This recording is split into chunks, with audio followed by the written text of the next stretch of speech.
إن الحمد لله نحمده ونستعينه ونستغفره ونعوذ بالله من شرور أنفسنا ومن سيئات أعمالنا من يهده الله فلا مضل له ومن يضلل فلا هادي له أشهد أن لا إله إلا الله وحده لا شريك له وأشهد أن محمدا عبده ورسوله أما بعد فإن خير الحديث كتاب الله وخير الهدي هدي محمد صلى الله عليه وسلم وشر الأمور محدثاتها وكل محدثة بدعة وكل بدعة ضلالة وكل ضلالة في النار۔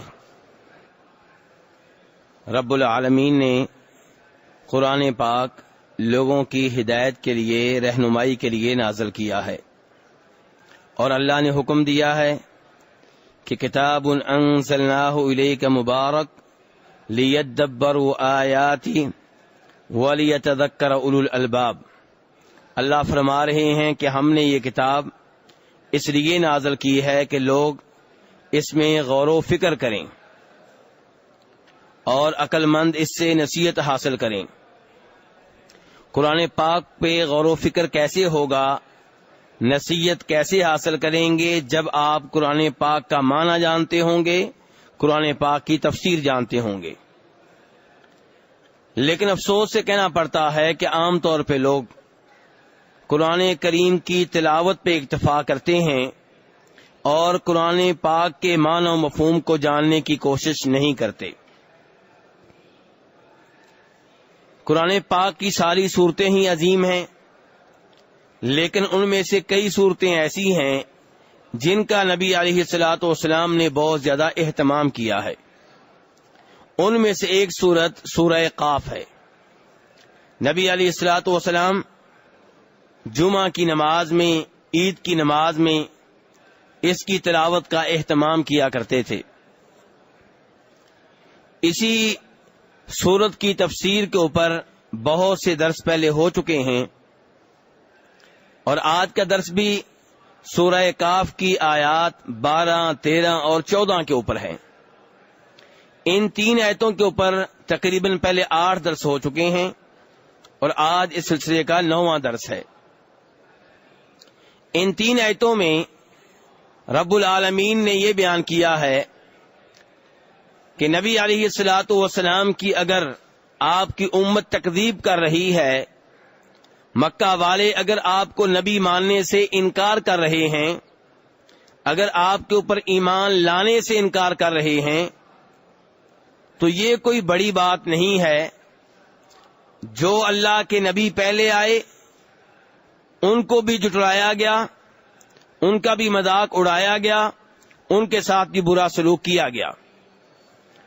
چنانچہ اللہ تعالیٰ نے ایسی کئی قوموں کے نام لیے، فرمایا کذبت قبلہم قوم نوح واصحاب الرس وثمود وعاد وفرعون واخوان لوط، کہ ان سے پہلے نوح علیہ الصلوۃ والسلام کی قوم بھی اپنے نبی کی تکذیب کر چکی ہے،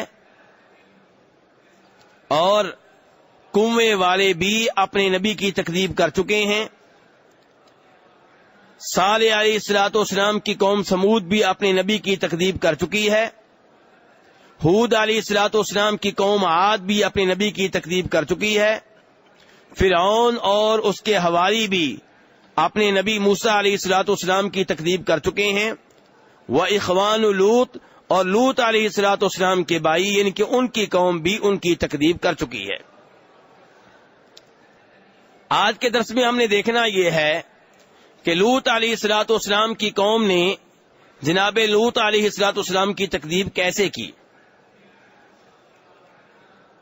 لوط علیہ الصلوۃ والسلام اور ان کی قوم کا تذکرہ قرآن پاک میں بار بار ہوا ہے۔ ان مقامات میں سے جن مقامات میں ان کا تذکرہ ہوا ہے، ایک مقام سورہ شعراء کا ہے، جس میں اللہ تعالیٰ فرماتے ہیں کہ لوط علیہ الصلوۃ والسلام کی قوم نے رسولوں کی تکذیب کی۔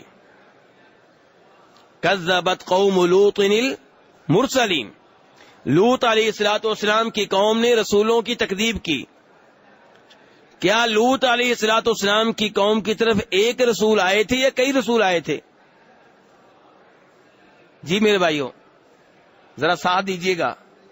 جی ایک. لیکن اللہ کہہ رہے ہیں کہ لوط علیہ السلام کی قوم نے رسولوں کی تکذیب کی، یعنی کہ سارے رسولوں کی تکذیب کی.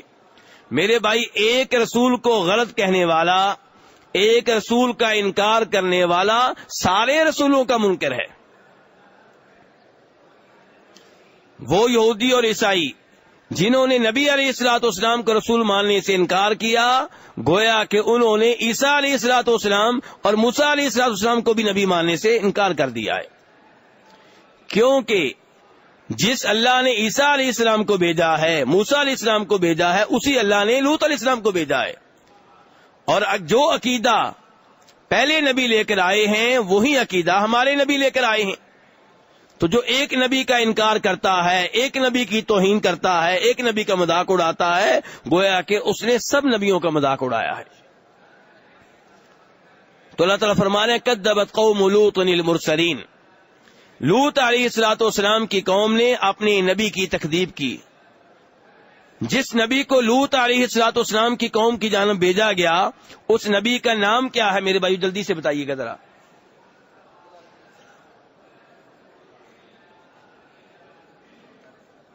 لوط علیہ السلام کی قوم کی طرف کس نبی کو بھیجا گیا؟ لوط علیہ السلام کو بھیجا گیا. اور کسے بھیجا گیا؟ میرے بھائی آپ کی توجہ چاہتا ہوں ذرا. درس کے شروع سے ہی بتا رہا ہوں لوط علیہ السلام کو بھیجا گیا، لیکن ذرا آپ کی توجہ چاہیے کہ آپ یہیں پہ ہیں. تو لوط علیہ الصلوۃ والسلام کو ان کی قوم کی جانب نبی بنا کر بھیجا گیا. لوط علیہ الصلوۃ والسلام اپنی قوم کے پاس پہنچے. یہاں پہ یہ بات ذہن میں رہے کہ لوط علیہ الصلوۃ والسلام جس قوم کی طرف نبی بنا کر بھیجے گئے ہیں اس قوم کا پہلے حصہ نہیں تھے. آپ علیہ السلام کو مکہ میں نبی بنایا گیا تو آپ مکہ والوں کا حصہ تھے، لیکن لوط علیہ السلام جس قوم کی جانب گئے ہیں اس قوم کا حصہ نہیں تھے. تو وہاں جا کے انہوں نے دین کا کام شروع کیا اور انہیں بتایا کہ انی لکم رسول امین، کہ میں اللہ کی جانب سے رسول بن کر آیا ہوں، اللہ کا میں پیغمبر ہوں، اللہ کا پیغام لے کر آیا ہوں، اللہ کا دین تمہارے پاس لے کر آیا ہوں. اور امین، میں ایک امانت دار آدمی ہوں. میں نے جو زندگی اب تک تمہارے ساتھ گزاری ہے اس کے اوپر غور کر لو. میں نے کبھی کوئی خیانت نہیں کی، کبھی کوئی جھوٹ نہیں بولا، صادق اور امین ہوں. اور ہر نبی نے اپنی قوم کے پاس آ کر اپنے کردار کو بطور ثبوت پیش کیا ہے کہ اگر تم یہ سمجھتے ہو کہ یہ بہت بڑا دعویٰ کر رہا ہے کہ میں اللہ کا نبی ہوں، پتہ نہیں سچا ہے کہ جھوٹا ہے، میری گزشتہ زندگی کے اوپر نگاہ ڈال لو. میں نے گزشتہ زندگی کیسے گزاری ہے؟ کیا پہلے کبھی میں نے جھوٹ بولا ہے؟ کیا پہلے میں نے کبھی خیانت کی ہے؟ خود ہمارے نبی علیہ الصلوۃ والسلام نے بھی اپنی قوم سے کہا تھا کہ فقد لبثت فیکم عمرا من قبلی افلا تعقلون، کہ مجھے نبی ماننے سے انکار کرنے والوں، میں نے تم میں اپنی زندگی کا ایک حصہ گزارا ہے، اس کے اوپر غور کرو اور سمجھ کا مظاہرہ کرو. اور جب بخاری شریف کی حدیث کے مطابق جب ابو سفیان کون ہے میرے بھائیوں؟ جی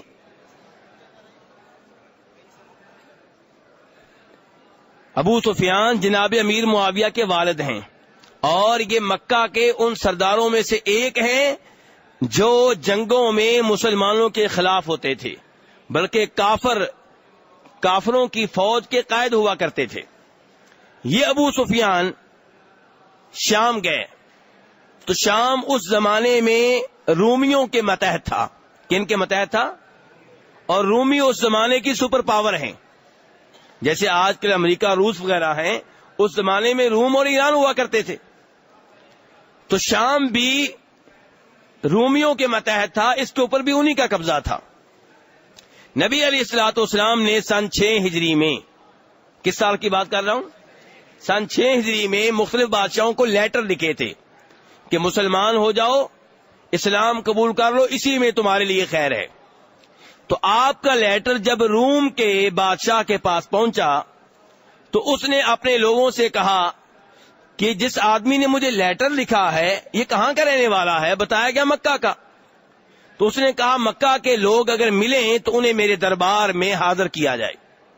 تو ابو سفیان اور اس کے ساتھی انہی دنوں شام گئے ہوئے تھے کاروبار کے لیے.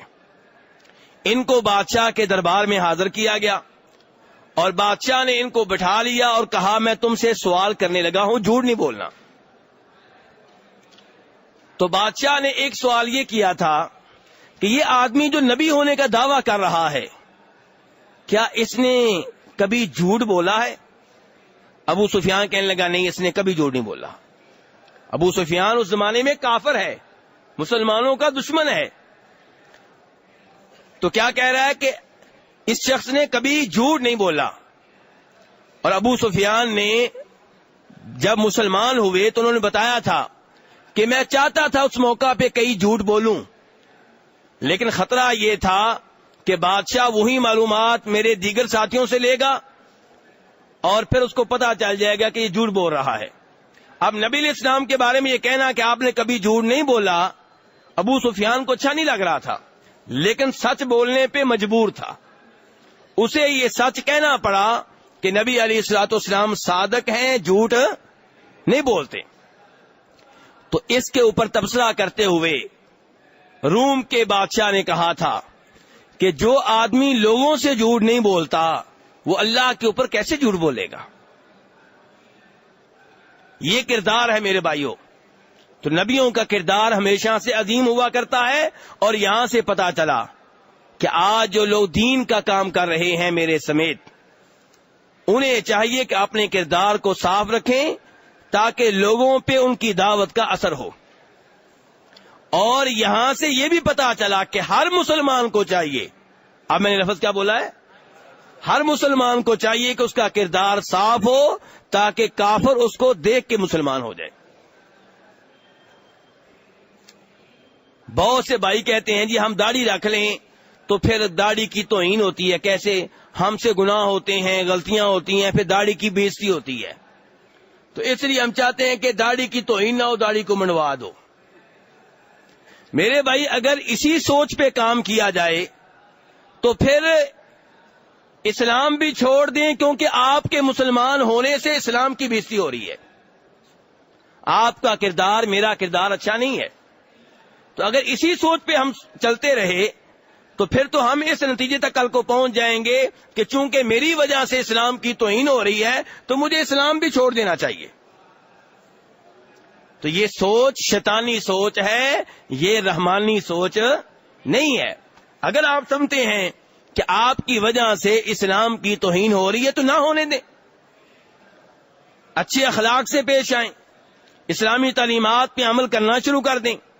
اگر آپ سمجھتے ہیں داڑھی کی وجہ سے میں نے داڑھی رکھی ہے، غلط کام کرتا ہوں، لوگ داڑھی کی بے عزتی کرتے ہیں، تو آپ غلط کام چھوڑ دیں. داڑھی کیوں چھوڑتے ہیں؟ یہ عجیب بات ہے کہ آپ کہتے ہیں کہ اپنا باقی غلط کردار جو ہے اس کو نہیں چھوڑوں گا، البتہ داڑھی قربان کرنے کے لیے تیار ہوں. نہیں میرے بھائی. تو بہرحال ہر مسلمان کا کردار اور ہر عالم دین کا کردار انبیاء کرام علیہم الصلوۃ والسلام کی طرح ہونا چاہیے کہ دعوت دیں تو پہلے لوگوں کو پتا ہو کہ یہ دعوت دینے والا آدمی خود دعوت کے اوپر عمل کرنے والا ہے. تو لوط علیہ السلام کہہ رہے ہیں انی لکم رسول امین، لوگوں میں رسول ہوں، امانت دار ہوں. فاتقوا اللہ واطیعون، اس لیے اللہ سے ڈر جاؤ، واطیعون، اور میری اطاعت کرو، میری بات مانو. وما اسألکم علیہ من اجر، میں تم سے کوئی مزدوری نہیں مانگتا، میں تم سے کوئی تنخواہ نہیں مانگتا، کوئی پیسے نہیں مانگتا. ان اجری الا علی رب العالمین، میں اپنی مزدوری لوں گا، اپنی اجرت لوں گا کس سے؟ اللہ سے. اتأتون الذکران من العالمین، اس قوم کا مسئلہ کیا تھا؟ کفر و شرک کے ساتھ ساتھ ایک بہت بری عادت ان میں یہ پائی جاتی تھی کہ یہ عورتوں سے تعلقات قائم کرنے کی بجائے مردوں سے تعلقات قائم کرتے تھے. مرد کے ساتھ غلط تعلقات قائم کرتا. یہی وہ مرض ہے، وہ بیماری ہے جسے آج کئی ممالک میں قانونی شکل دے دی گئی ہے. اور کئی اسلامی ممالک میں ایسی تنظیمیں بن چکی ہیں جن کی کوشش یہ ہے کہ ان اسلامی ممالک میں بھی مرد سے مرد کے تعلقات کو قانونی شکل دے دی جائے. اب دیکھنا یہ ہے کہ وہاں پہ میرا کردار کیا ہے, آپ کا کردار کیا ہے. ہم اس برائی کو ختم کرنے میں کتنی کاوشیں صرف کر رہے ہیں, کس قدر کوشش کر رہے ہیں. تو لوط علیہ الصلوۃ والسلام اپنی قوم سے کہہ رہے اتأتون الذکران من العالمین, کہ یہ بیماری جو تم میں ہے, یہ بری عادت تمہیں لگ چکی ہے, یہ تم سے پہلے کسی قوم میں نہیں تھی. اتأتون الذکران من العالمین وتذرون ما خلق لكم ربكم من ازواجكم, اللہ نے تمہارے لیے عورتیں پیدا کی ہیں, اللہ نے تمہیں بیویاں دی ہیں, ان کو چھوڑ کے مردوں سے تعلقات قائم کرتے ہو.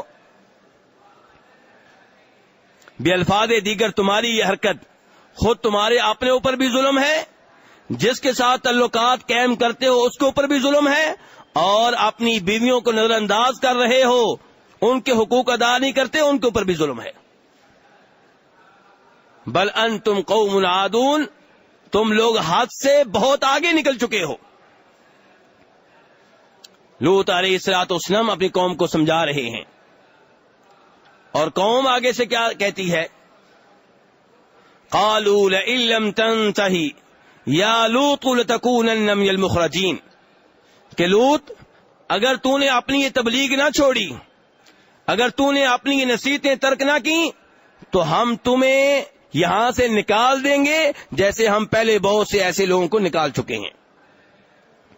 اس سے پتہ چلتا ہے کہ لوط علیہ الصلوۃ والسلام سے پہلے بھی کئی لوگوں نے, وہ نبی تو نہیں تھے لیکن کئی لوگوں نے اس قوم کی اصلاح کی کوشش کی, لیکن انہیں اس شہر سے نکال دیا گیا. تو میرے بھائی, اگر آج میں اور آپ کہیں پہ تبلیغ کرتے ہیں, کہیں پہ نصیحت کرتے ہیں, اور اس پاداش میں ہمیں اس محلے سے نکال دیا جاتا ہے, گاؤں سے نکال دیا جاتا ہے, ملک سے نکال دیا جاتا ہے, تو یہ کوئی بڑی بات نہیں ہے. ہم پرانے نبیوں کے مشن پہ کام کر رہے ہیں, ان کے نقشے قدم پہ چل رہے ہیں. تو جب تکلیفیں آئیں اللہ کی راہ میں, تو ان نبیوں کو دیکھ کر اپنے آپ کو حوصلہ دینا چاہیے. یہاں پہ لوط علیہ الصلوۃ والسلام جیسے معزز محترم نبی سے کہا جا رہا ہے کہ اگر تم بعد نہ آئے تو ہم تمہیں یہاں سے نکال دیں گے. قال انی لعملکم من القالین, لوط علیہ الصلوۃ والسلام نے کہا یہ بات یاد رکھو کہ میں تمہاری اس خسرت سے, اس بری عادت سے شدید نفرت کرنے والوں میں سے ہوں. ربی نجنی و اہلی مما یعملون, یا اللہ جو یہ حرکتیں کر رہے ہیں ان حرکتوں پہ اگر تیرا کوئی عذاب آتا ہے تو مجھے اور میرے گھر والوں کو محفوظ رکھنا. کیونکہ لوط علیہ السلام مسلمان تھے اور ان کے گھر والے. فنجیناہ واہلہ اجمعین, اللہ کہتے ہم نے جب عذاب آیا لوط علیہ السلام کو نجات دی اور ان کے سب گھر والوں کو نجات دی, الا عجوزا فی الغابرین, سوائے ان کی بیگم کے.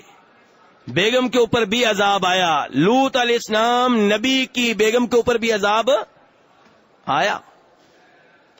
اللہ تعالیٰ اس کی وضاحت کرتے ہیں ایک اور جگہ پہ سورہ تحریم میں 28ویں سپارے میں, ضرب اللہ مثلا للذین کفروا امرأة نوح وامرأة لوط كانتا تحت عبدین من عبادنا صالحین فخانتاهما فلم يغنيا عنهما من الله شيئا وقيل ادخلا النار مع الداخلين. میرے بھائیو, اس آیت کا ترجمہ مفہوم توجہ سے سنیے گا. بہت سے لوگ کسی نہ کسی پیر کی بیعت کر لیتے ہیں اور سمجھتے ہیں کہ یہ پیر ہمیں روز قیامت بچا لے گا, یہ جہنم کی آگ سے بچا لے گا, یہ ہمیں جنت میں لے کر جائے گا. دیکھیے لوط علیہ الصلوۃ والسلام ولیوں کے ولی ہیں, بلکہ اللہ کے نبی ہیں. اللہ تعالیٰ کیا کہہ رہے ہیں؟ اللہ کہہ رہے ہیں کہ لوط علیہ السلام کی بیگم اور نوح علیہ الصلوۃ والسلام کی بیگم, یہ دونوں ان کے جو خاوند تھے وہ بہت نیک بندے تھے. دونوں کے خاوند کیا تھے؟ بہت نیک بندے تھے. فخانتاہما, لیکن ان دونوں نے خیانت کی.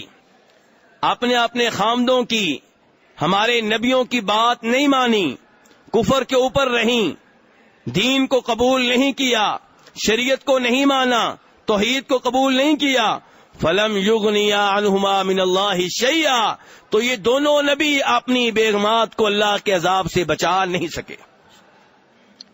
میرے بھائیو، قرآن کے الفاظ سنیے، اللہ نے یہ لفظ بولا ہے کہ یہ دونوں نبی، ان میں سے ہر نبی اپنی بیگم کو اللہ کے عذاب سے کوئی فائدہ نہیں دے سکا۔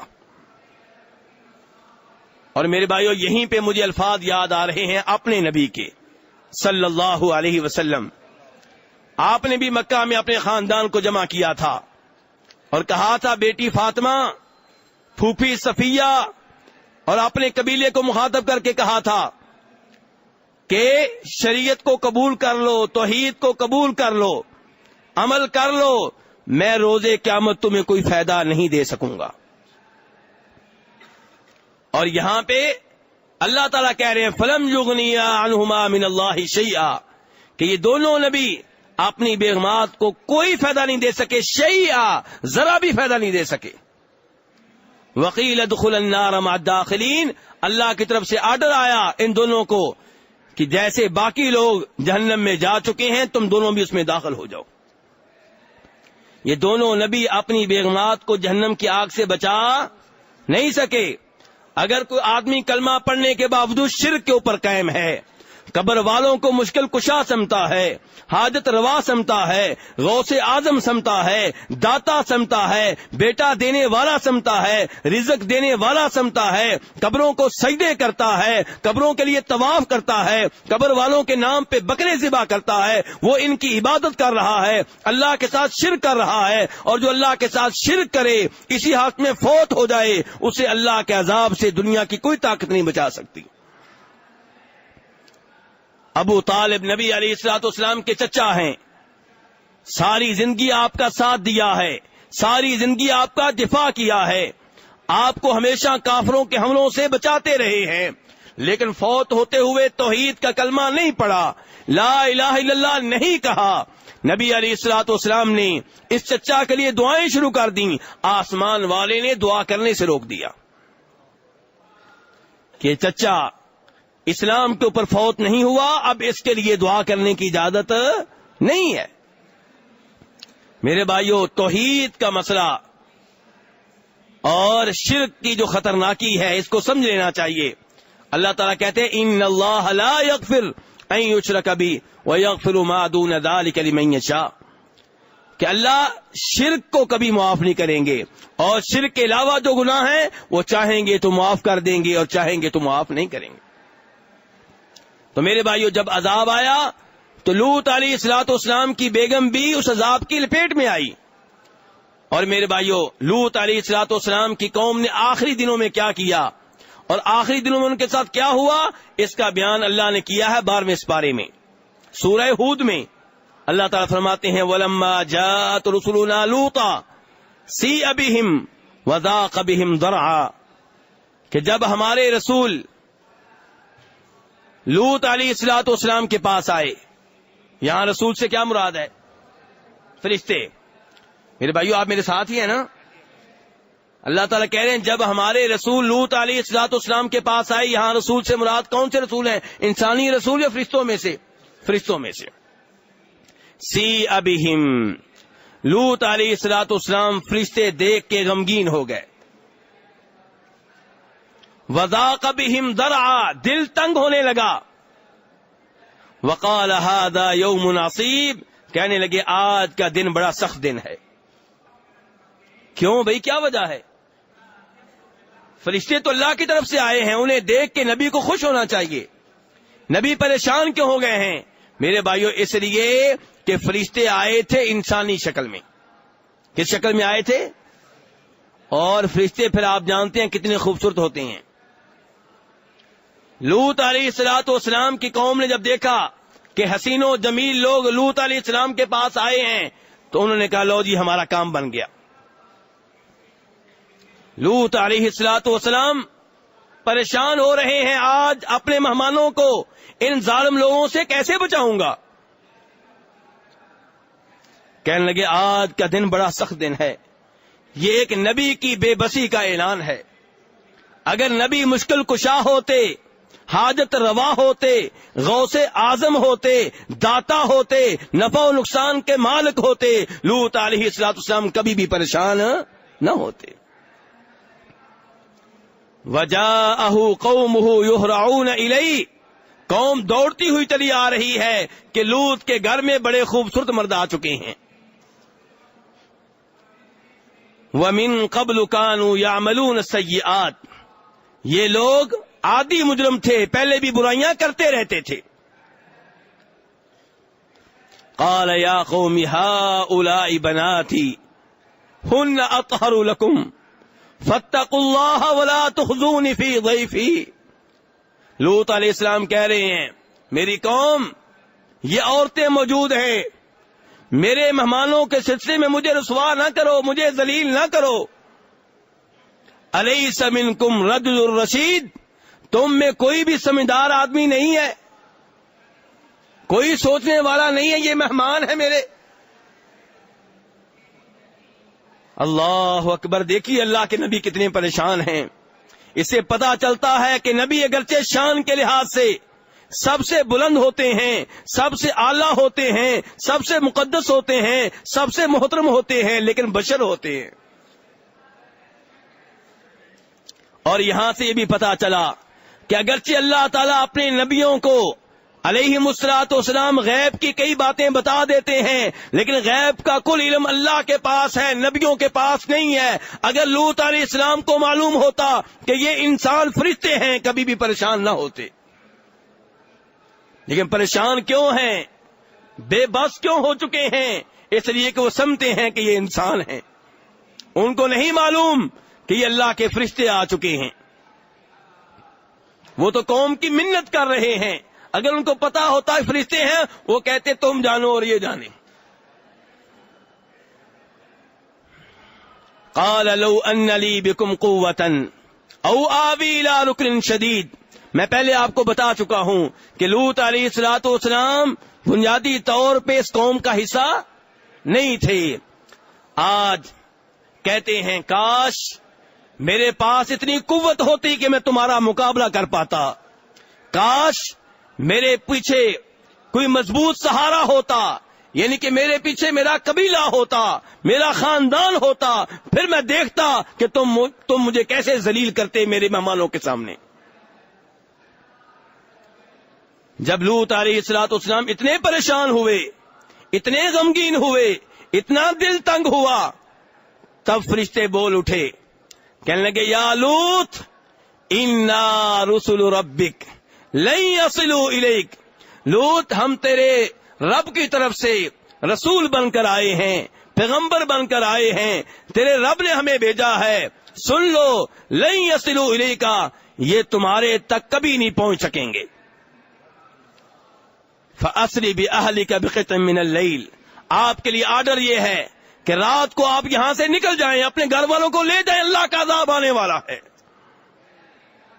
ولا يلتفت منكم احد الا امراتك، نکلتے ہوئے پیچھے مڑ کر نہیں دیکھنا کہ پیچھے کیا ہو رہا ہے، البتہ آپ کی بیگم دیکھے گی. اور انه مصیبها ما اصابهم، آپ کی بیگم کے اوپر وہی عذاب آئے گا جو ان کے اوپر آئے گا. ان موعدهم الصبح، صبح صبح یہ عذاب آنے والا ہے. الیس الصبح بقریب، صبح بہت قریب ہے. اللہ کہتے ہیں فلما جاء امرنا جعلنا عالیہا سافلہا وامطرنا علیہا حجارۃ من سجیل منضود مسومۃ عند ربک وما ہی من الظالمین ببعید. پھر کیا ہوا میرے بھائیو؟ پوری بستی کو اٹھا لیا گیا، آسمانوں کے قریب لے جا کر زمین پہ پٹک دیا گیا، اور اوپر سے پتھروں کی بارش کی گئی، ایک پتھر کے بعد دوسرا پتھر، کوئی سر پہ لگ رہا ہے، کوئی کان پہ لگ رہا ہے، کوئی ناک پہ لگ رہا ہے، کوئی آنکھ پہ لگ رہا ہے. ہر پتھر کے اوپر نام لکھا ہوا ہے کہ یہ پتھر کس کو لگنا ہے، اللہ کا عذاب آ چکا ہے. اللہ فرماتے ہیں وما ہی من الظالمین ببعید، جو ظالم ہمارے نبی کی تکذیب کرتے ہیں، جو ظالم توحید کو نہیں اپناتے، جو ظالم ایسی حرکتیں کرتے ہیں جیسی لوط علیہ السلام کی قوم نے کی، ان کو معلوم ہونا چاہیے کہ لوط علیہ السلام کی قوم کی یہ بستی ان سے دور نہیں ہے، قریب ہے، ان کا حشر جا کر دیکھ لو۔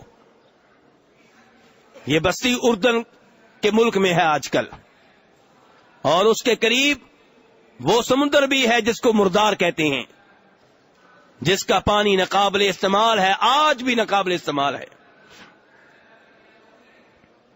میرے بھائیوں، اس سے اندازہ کریں کہ یہ لواطت، مرد کا مرد کے ساتھ برائی کرنا کتنا بڑا جرم ہے، کتنا بڑا گناہ ہے۔